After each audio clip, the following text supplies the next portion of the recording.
Hello, everyone. Welcome to week one. This is Professor Flutterman. Wanted to share a lecture on some of the topics from chapter one in the text. So, anyone who has not purchased it already, here is the textbook for the class, Principles of Supply Chain by Wisner, Tan, and Leong. Um, I believe there's a digital copy, but please make sure when you buy it, it is the fifth edition. So, in chapter one, we really start to look at some of the fundamentals of supply chain management. Um, So when you start to consider supply chain management and exactly what it is, I know that this is often a foreign topic. Most people don't think of the supply side of the business. But supply chain management, it's really the management of the flow of goods and services. It includes the processes, the procedures that transform a raw material or an input into the final product or an output. So it really involves actively streamlining supply side activities in order to maximize the original inputs into the most marketable and revenue value generating output that you can. Um, and the supply chain and how it interacts with the business to provide an output, it really can provide a really great competitive advantage for the business. So really what you do have is you have inputs and then they come into your organization. Your activities in your organization are your throughputs, and then after your throughputs, you have an output. There's a great definition of this in the text on page 7. So why is supply chain management important? Um, all firms are part of a supply chain. All firms have a supply chain, but do they manage their supply chain? Do they proactively make the supply side of the business work for them, or do they engage in it merely to get what they need? So, while everyone has a supply chain, everyone's part of a supply chain, not everyone manages their supply chain. And these types of organizations are going to be more tactical in organization, and tactical being their task focus. We need this, we find this, we buy this, we receive this. There's not much of a cohesive plan. There's not a lot of long-term thinking. It's all about the short term, all about what do I have to do now.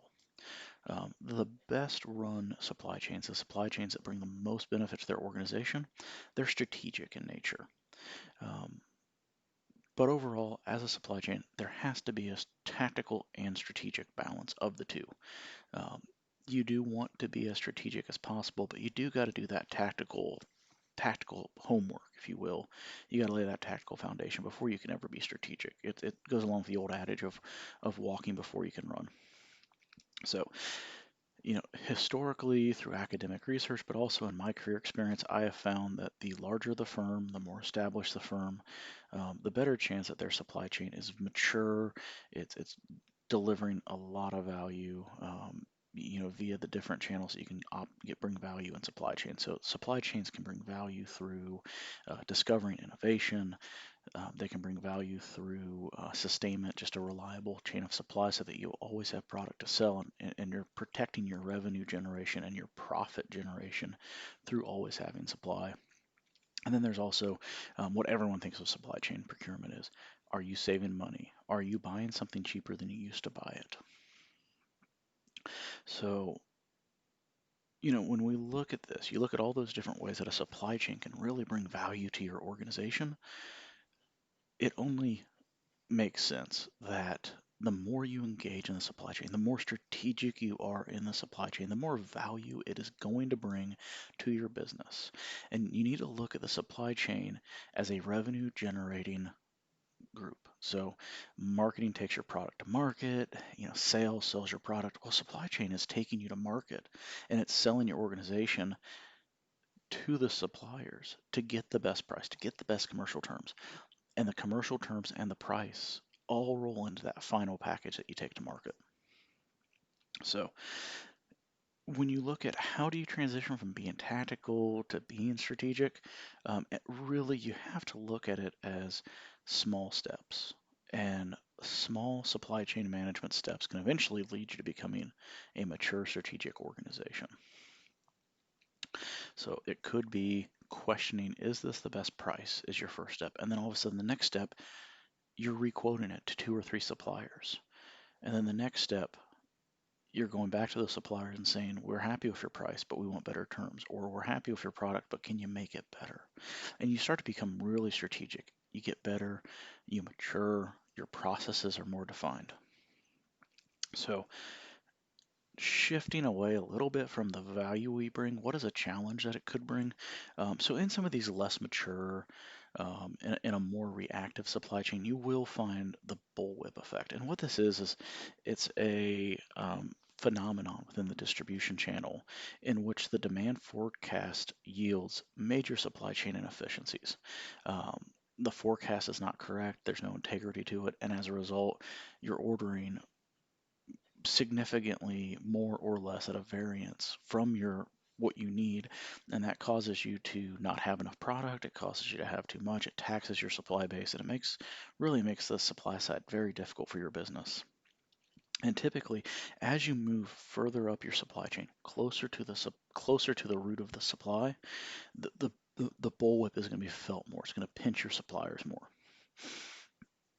And what you can find with that bullwhip effect, what you can find with um, failures in your data for supply chain is that when you have to start being reactive, your supply chain can cannibalize itself. So if you think about, I have a supplier and they're making blue baseball hats and red baseball hats for me. And let's say that you're located in, um, you know, Alton, Illinois, between Chicago and St. Louis. And, you're really expecting the Cubs are going to have a great year because Cubs fans always expect that it's going to be a great year for Cubs fans. Well, you put in a forecast for a lot of blue hats. Well, then, as the Cubs usually do, they fail to live up to expectations. But the Cardinals keep winning and winning and winning, or in my case, the Cincinnati Reds, who I'm a fan of, keep winning and winning and winning. Someone in the Central Division that's not the Cubs. Anyway, all of a sudden, you have this surplus of blue hats, and you've tied up all your suppliers' capacity to make blue hats. And you say, oh no, we need red hats. Well, your suppliers cannot make red hats because they're making blue hats. Um, the inaccuracies in your data have cannibalized your ability to make red hats. So, um, when you want to look at managing your data, you want to look at managing your business from the supply side. The text then goes on to talk about business process reengineering. And when you look at this is really optimizing your business to make it as great as you can.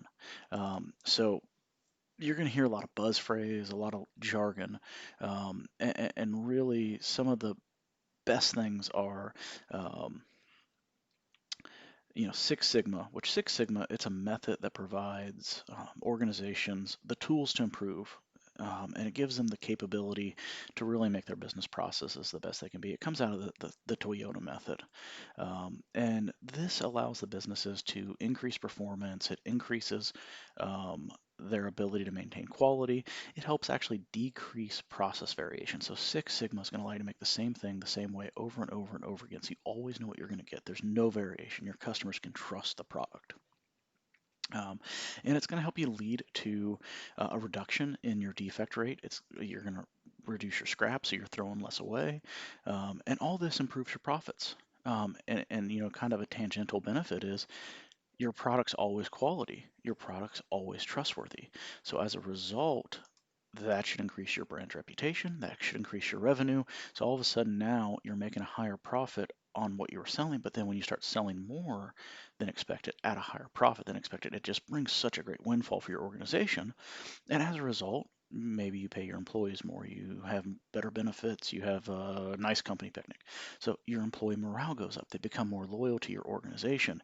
And then as a result of that, their loyalty, they're dedicated, they take pride in their work, they love their company, then quality goes up. And it's a fantastic snowball effect. Sometimes that snowball effect can be bad, but this is an example of it being good.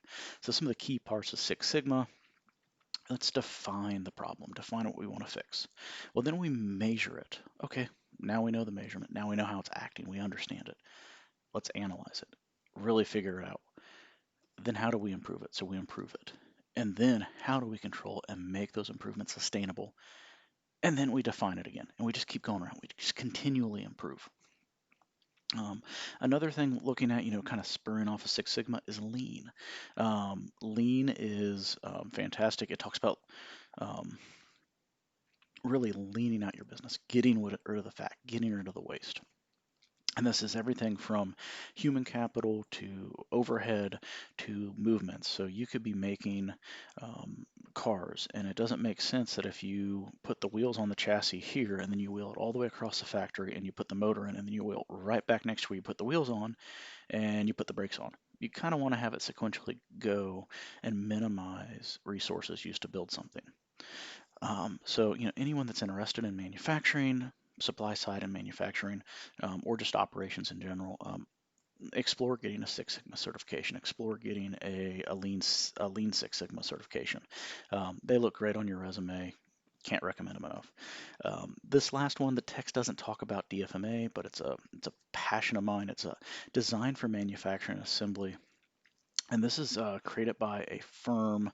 I believe they're out of Rhode Island, and I think their name is Boothright and Doyhurst, maybe. It's been a while since I've read any of their articles, but it talks about design for manufacturing assembly, and what it does is it looks at, um, you know, 10 to 15% of the actual product cost is the labor used to make it, but 55% is the material that goes into it. So if you want to have a positive impact on product cost, do you try to cut labor?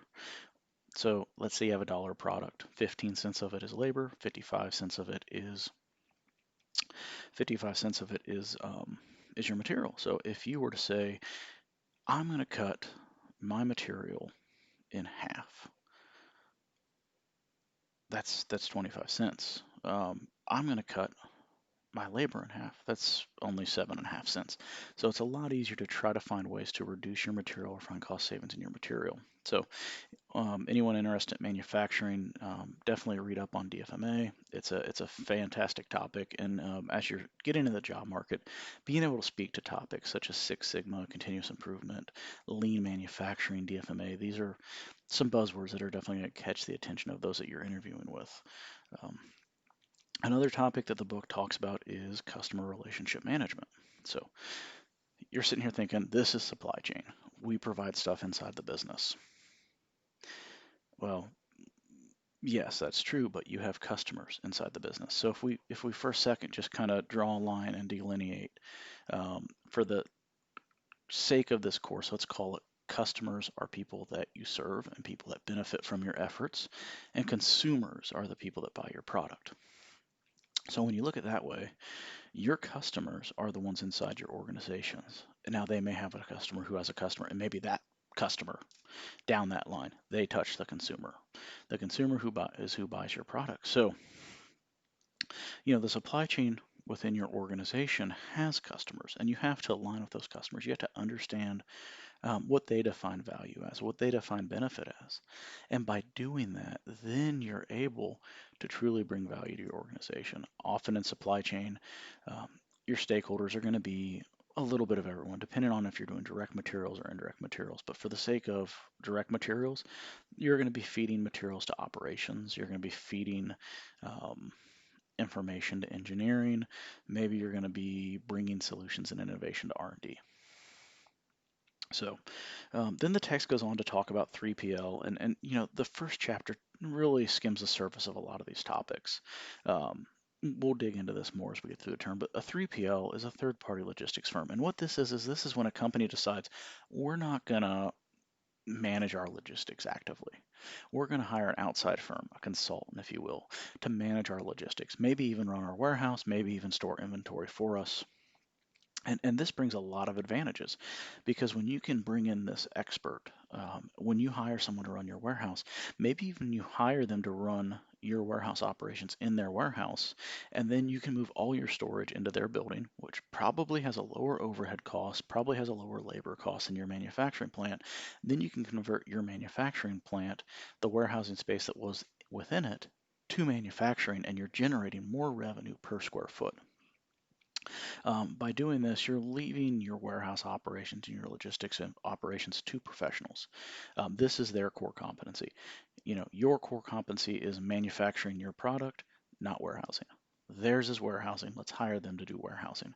It's probably going to be cheaper. It's probably going to be done better. By doing this, you can eliminate some constraints in your supply chain. You can have uninterrupted supply because someone else is helping you with it. It can remove that non-core activity.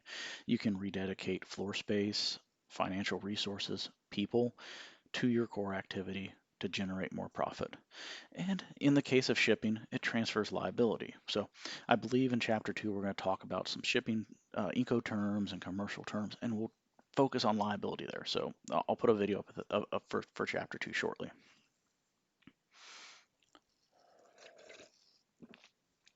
So when we start to look at the next section of chapter 1, it's going to talk about ERP systems.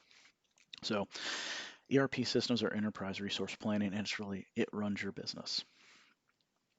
We use it at Roche Pharmaceuticals, where I work, and everything from human resources to R&D to procurement to logistics to manufacturing is ran out of our ERP system.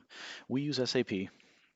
It's one of the largest one in the world, one of the most prominent. Some other popular ones are Oracle, JDE, and then some there's some smaller ones that are more specialized to specific industries, like Plex, PLEX is more specific to the steel stamping industry.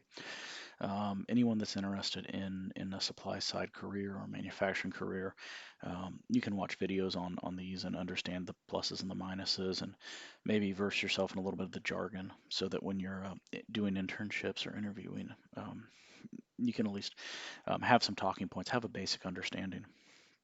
So moving on, when you go to your text and you look at table 1.1, which is supply elements, it focuses on four main elements of the supply chain: supply, operations, logistics, and integration.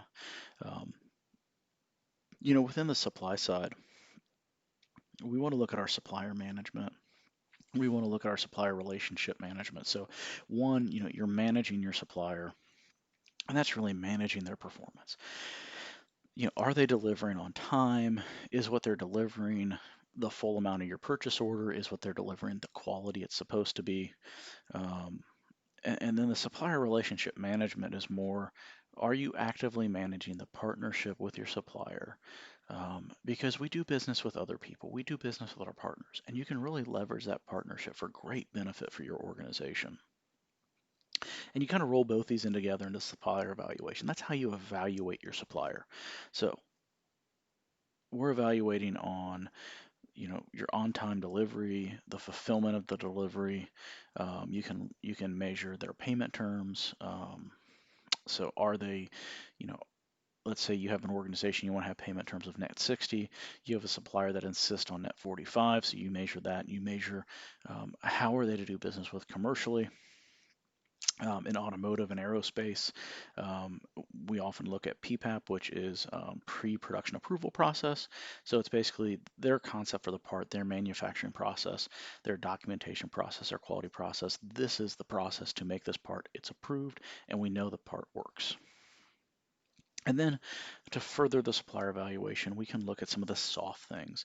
SHE, which is safety, health, and environment. So it is your supplier practicing your safety, your health, your environmental policies within their factory. Is your supplier practicing sustainable or green business practices? And is your supplier ethical? When I worked for Delta Faucet Company, which is owned by Masco. They were really big on what they called supplier business practices. Is your supplier conducting themselves in an ethical manner? Are they paying a fair rate to their employees? Are they paying their employees? If they provide living on campus for their employees, which they often do in low-cost regions of supply, is it a stable, healthy, safe living condition? Um, and then when you're looking at suppliers, are they certified? So big ones, automotive and aerospace, I believe is TS. ISO is a big one. Um, so is your supplier certified? Are their certifications current? And do they actually live up to their certifications? Would they pass an audit any day of the week? Um, so the book goes then on to talk about demand management.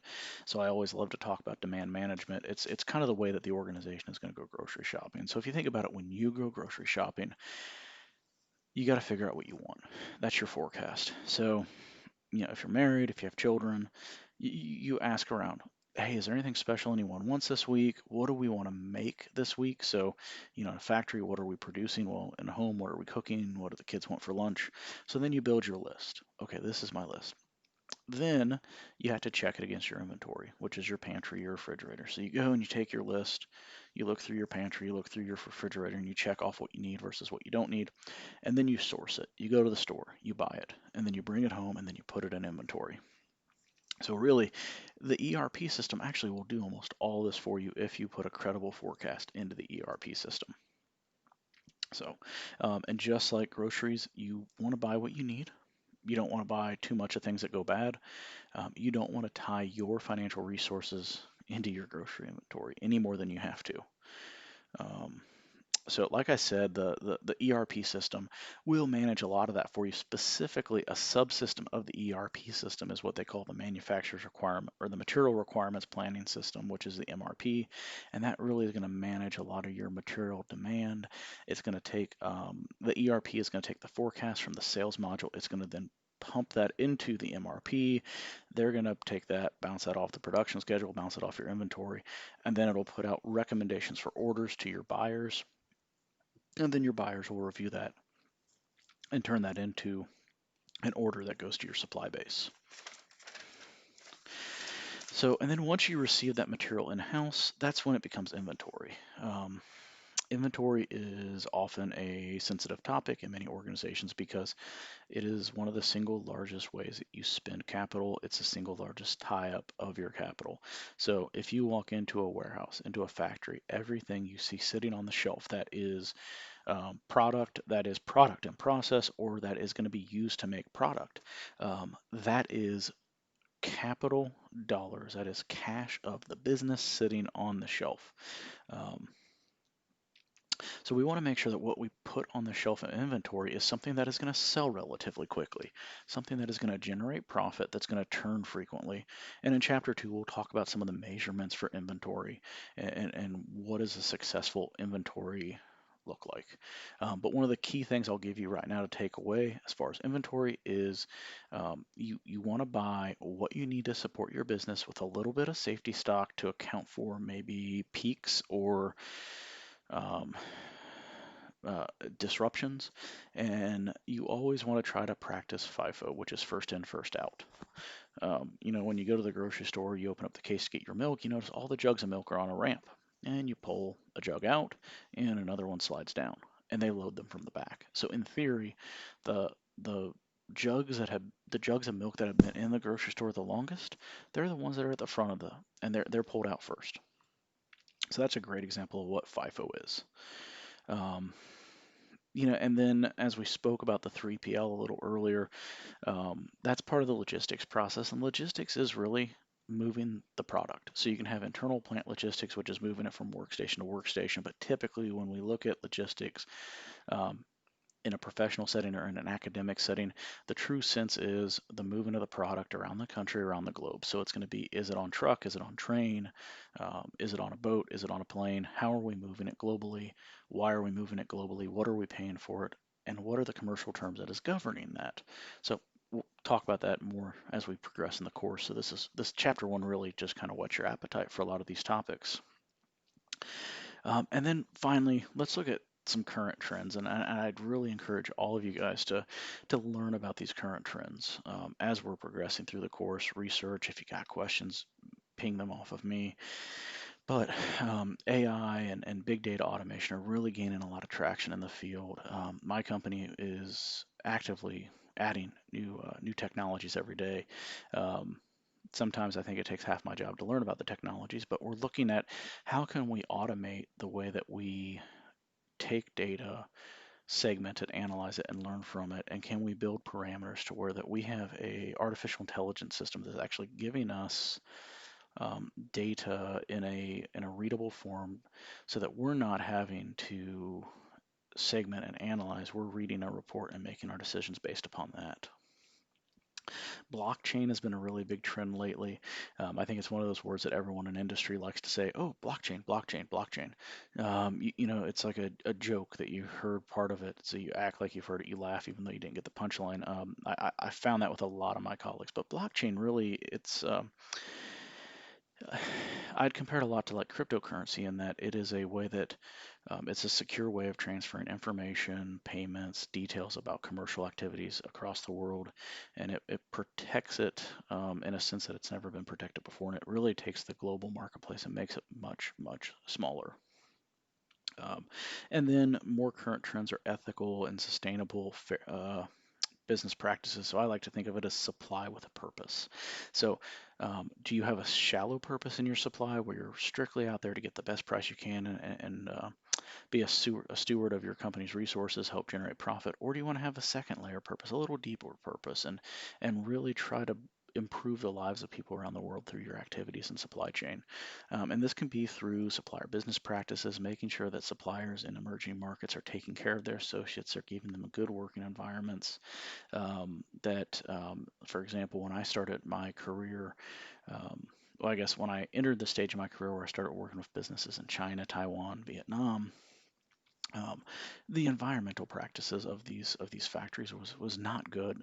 Polluted waterways, polluted air, and over the past decade, I've really noticed that there's much better air quality. There's much less pollution in the water, and this is because Western companies, primarily Western Europe and the U.S., Canada, Mexico. Um, and even Japan to an extent, have really been demanding of Chinese companies that, if we're going to do business with you, if we're going to give you millions and millions of dollars to make product for us, we expect you to live up to standards that we like. We expect you to be green. We expect you not to be pumping pollution into the earth. So really, you have to ask yourself, as a supply chain professional, um, do I believe that I can positively impact the world, that I can positively impart ethics and sustainability on my supply chain while not compromising my professional standards, while not compromising my ability to deliver value to my organization, and really do something good with my work. Um, a great example is fair trade. Um, Coffee beans is what always comes to mind for fair trade. But you can buy a cheap cup of coffee and wonder how the farmers that grew it are treated, or you can buy fair trade coffee beans and know that the farmers are being treated better. Uh, that gets into the topic of a category versus a commodity. Commodity is within the commodity, the power of the commodity is in the buyer. There's a ton out there like it. There's no differentiation, and it's a price-driven product. Category is a little more specialized. So I think what you look at that is going back to the coffee example. The cup of coffee I get at my local Speedway, my local gas station, that's a commodity. It's not gourmet coffee, but it wakes you up and gets you going. The cup of coffee I get at Starbucks or at Caribou or at Panera, um, that is a category. It's a specialized, it's a higher quality. There's a story behind it. And oftentimes that story is the fair trade. So, as far as chapter one, I'm going to leave you with that kind of thought. Um, think about these current trends. I encourage you to think about them with some curiosity, and how you might want to let some of those trends shape your last years at Lindenwood, and your first couple years in the career. So, I'll be posting a video for chapter two shortly, but any questions on chapter one, please shoot me an email and do not hesitate to reach out. And I hope this finds everyone having a fantastic morning, day, afternoon, evening, whatever time you watch it.